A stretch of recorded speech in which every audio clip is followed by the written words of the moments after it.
Irritation हो रही है, बहुत ज़्यादा इरिटेशन हो रही है एम्बाप्पे से। हर कोई रियल मैड्रिड फ़ैन, मैं भी एक रियल मैड्रिड फ़ैन हूँ। As a Real Madrid fan बहुत ज़्यादा क्रिटिसिज्म मिल रहा है एम्बाप्पे को इस वक्त पिछले 24 घंटे में, जो कि यार समझ में भी आता है। Being a Real Madrid fan मैं समझ सकता हूँ कितना ज़्यादा फ्रस्ट्रेटिंग हो चुका है ये सागा, कितना ज़्यादा इरिटेट कर दिया है। He is deciding, he is thinking, कितना सोचेगा, क्या सोचेगा, मतलब सोच क्या रहा है। तो पीएसजी और रियल मैड्रिड के बीच में सोच क्या रहा है, मुझे तो ये बात समझ नहीं आ रही है। But I will not say anything, अभी मैं कुछ भी नहीं बोलूँगा एम्बाप्पे को जब तक वो अपना डिसीजन नहीं दे देता। एंड वो डिसीजन बहुत जल्दी देने वाला है, एज़ पर रिपोर्ट संडे, इसी संडे को वो डिसीजन देने वाला है। वो सिलेक्ट करने वाला है real Madrid, between real Madrid and PSG. But at the end of the day if he comes he comes, if he doesn't so B it. भाई मैंने ये बात पहले भी बोली है अपनी वीडियोस में, जितनी ज़रूरत एम्बाप्पे को है रियल मैड्रिड की, उतनी ज़रूरत रियल मैड्रिड को नहीं एम्बाप्पे की। बिना एम्बाप्पे के we are in the Champions League final. Main team सबको हरा के, अच्छी टीम्स को हरा के गए हैं। So without him real Madrid ने बहुत कुछ उखाड़ा है एंड आगे भी वो फ्यूचर में उखाड़ेगा, ये मुझे अच्छे से पता है अपने क्लब के बारे में। इस वीडियो में हम एम्बाप्पे के बारे में जो भी रिपोर्ट्स आई हैं about Mbappe, PSG, real Madrid, वो सारा हम कवर करने वाले हैं और उससे क्या सेंस बनती है वो सब देखते हैं। So I let's start this video. So सबसे पहले रिपोर्ट लेते हैं फेब्रिजियो रोमानो की। So according to him, Real Madrid hope to get the green light from Kylian Mbappe last Tuesday. And उसने क्या किया? He asked for, he wants more time to think. Second report again from Fabrizio. Kylian Mbappe की mother की ये statement है, We have an agreement with both Real Madrid and PSG, and Kylian will now decide. मेरे को तो ये बात समझ नहीं आ रही कि इफ़ एम्बाप्पे का ड्रीम है रियल मैड्रिड, तो दोनों से एग्रीमेंट क्या करके बैठे हुए हैं। वो भी इस, अब ट्रांसफर विंडो ऑलमोस्ट आ चुकी है, अब दोनों से एग्रीमेंट करके बैठे हो, रियल मैड्रिड से भी पीएसजी से भी। एंड उसकी मम्मी कह रही है नाउ ही विल डिसाइड। अरे डिसाइड कब करेगा, कब करेगा भाई।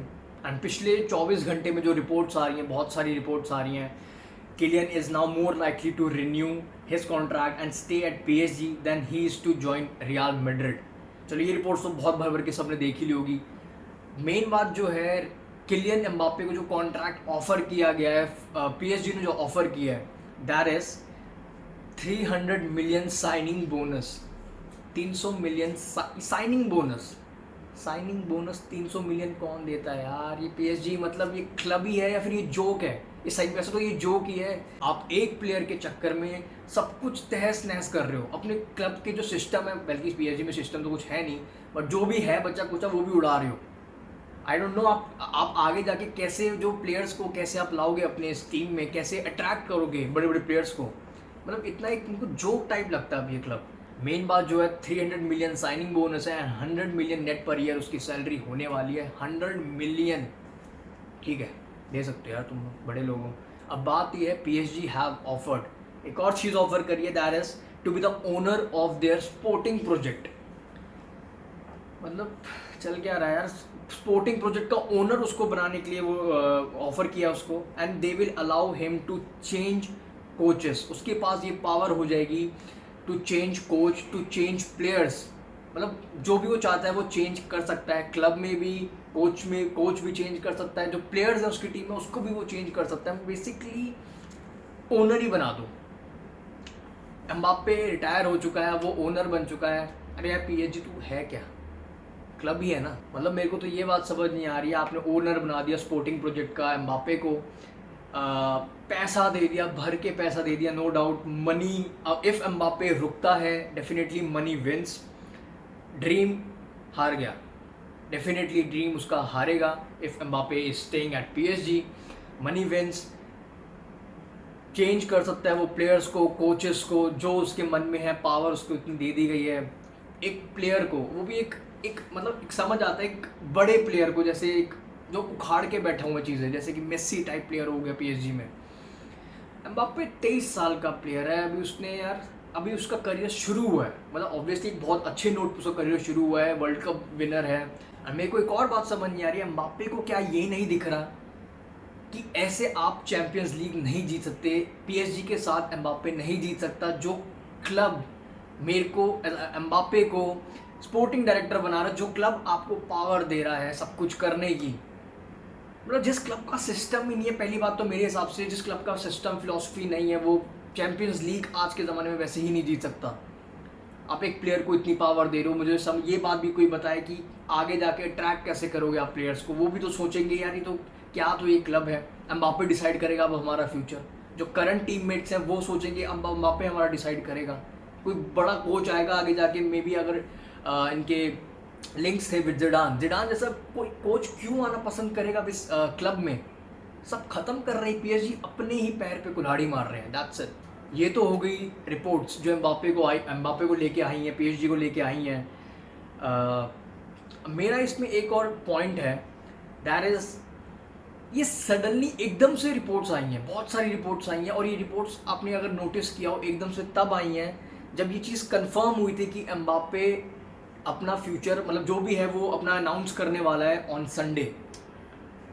जैसी वो रिपोर्ट आई उसके बाद सडनली पता नहीं एकदम से रिपोर्ट्स की एक मतलब बाहर आई है, कहाँ से आई है, बहुत सारी रिपोर्ट्स आई हैं कि ही इज़ नाउ थिंकिंग वो शायद रुक सकता है पीएसजी में, उसको बहुत सारा मनी ऑफर किया जा रहा है, स्पोर्टिंग डायरेक्टर बना दिया है, सब कुछ पता नहीं क्या क्या। और मेरे ख्याल से ये तो चीज़ें सच भी होंगी, पीएसजी कर सकता है, डेफिनेटली कर सकता है ये सब चीज़ें। डायरेक्टर स्पोर्टिंग डायरेक्टर बना दे, सब कुछ बना दे, तो ओनर भी बनाने को रेडी है एम्बापे को। बट एक चीज़ मैंने ये नोटिस करी है कि उसने जब ये अनाउंस किया कि जब ये रिपोर्ट्स आई कि वो एम्बापे डिसाइड करने वाला ऑन संडे, वो अपना डिसीजन दे देगा, उसके बाद ही ये सारी रिपोर्ट्स कैसे आई हैं। मतलब मेरे हिसाब से ये पॉइंट भी कंसिडर करना चाहिए। जर्नलिज्म बहुत ही एक मतलब सबसे जो हॉट टॉपिक है उसको लेके आप कुछ भी न्यूज़ बनाओ और बेचो और वो बिकेंगी, ये फैक्ट है, ये जर्नलिज्म का फैक्ट है। तो मेरे हिसाब से ये भी एक पॉइंट हो सकता है। So definitely before criticizing Mbappe, अभी शायद मेरे हिसाब से अभी थोड़ा वेट करना चाहिए, संडे तक का तो एटलीस्ट वेट करना चाहिए, उसके डिसीजन तक का तो वेट करना चाहिए। जब तक वो डिसीजन नहीं देता, डेफिनेटली ये भी एक पॉइंट हो सकता है कि ये जस्ट अपनी न्यूज़ बेचने के लिए ये सारी रिपोर्ट्स आ रही हैं। फिर इसको इतना ईजिली नहीं लेना चाहिए एम्बापे को मेरे ख्याल से। तो इफ़ अगर वो रुक रहा है, जब तक परेज होगा मेरे ख्याल से इतना आसान नहीं होगा एम्बापे का वापस आना, मतलब वापस क्या आना, मैड्रिड में आना, क्योंकि उसके बिना भी रियल मैड्रिड ने उखाड़ा है, फिर से उखाड़ेगी और प्लेयर साइन करेगी। एम्बापे के वजह से रियल मैड्रिड रुकने तो वाली नहीं है।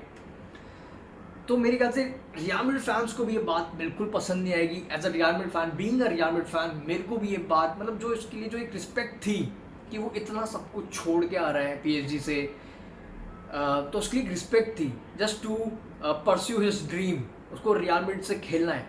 अब वो रिस्पेक्ट नहीं रहेगी अगर वो रुकता है पीएसजी में। एंड जाते जाते एक और रिपोर्ट ले लेते हैं, दैट इज कि इफ़ एम्बापे नहीं आता, रियल मैड्रिड अपने अदर जो एरियाज़ हैं उन पर इन्वेस्टमेंट करेगी, स्पेशली एक राइट विंगर के लिए 3 नाम आगे आए हैं from the board.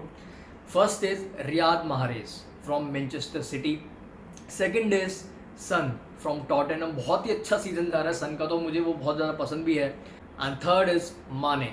And real Madrid mid में भी इन्वेस्टमेंट करेगी, बिकॉज बहुत एजिंग मिडफील्ड अब कहीं ना कहीं होती जा रही है मिडफील्ड की, बट प्लेयर्स बहुत सारे हैं। अगर एम्बापे आता तो हमें ज़रूरत नहीं पड़ती, क्योंकि प्लेयर्स हैं अच्छे खासे, एक डेप्थ है हमारी मिडफील्ड में। बट अगर एम्बापे नहीं आता, इन्वेस्टमेंट तो करना है। एंड स्पेशली पेरेज का प्लान था नेक्स्ट सीजन न्यू बर्नाबाउ में जब प्लेयर्स उतरेंगे, एक अच्छी टीम मतलब एक अच्छे 3-4 साइनिंग्स करके उतरेगी रियल मैड्रिड, जिसमें से रूडिगर डन हो चुका है, जिसमें से आपका एम्बापे हम डन मान रहे थे, बट यू नेवर नो, कुछ भी हो सकता है, अभी भी रुक सकता है, आ भी सकता है। विद राइट विंगर मिडफील्ड में भी इन्वेस्टमेंट रियल मैड्रिड करेगी। एंड मिडफील्ड की जब बात आती है तो मेरे ख्याल से चुआमेनी डेफिनेटली रियल मैड्रिड उसके पीछे जाएगी और उसको लेके भी आएगी, क्योंकि रियल मैड्रिड की काफ़ी लिंक्स थे चुआमेनी से, but just because of Mbappe बहुत सारा इन्वेस्टमेंट मतलब बहुत सारा खर्चा हो रहा था मैड्रिड का। तो पेरेस का ये प्लान था कि इफ़ मोनाको में वो एक सीज़न और रुक जाए तो 2023 में हम चुआमेनी को लेके आएंगे। बट इफ़ एम्बापे नहीं आता तो डेफिनेटली मिडफील्ड में मेरे ख्याल से चुआमेनी ही होगा, और तो मेरे को कोई लगता नहीं इतने लिंक्स आए भी नहीं मिडफील्ड में हमारे। सो मेरे हिसाब से तो विन विन सिचुएशन है, एक राइट विंगर भी मिल जाएगा हमें जिसकी हमें बहुत ज़रूरत है, एंड एक हमें चुआमेनी मिल जाएगा, क्योंकि चुआमेनी मेरे को तो पर्सनली बहुत ज़्यादा पसंद है वो player. And if definitely Mbappe नहीं आता, मतलब यार real Madrid fans, real Madrid board, specially Perez 1 साल से वेट कर रहे हैं ऑलमोस्ट। पिछले सीजन पेरेज उसको लेके आने वाला था, जब 200 मिलियन की बिड भी मार दी थी,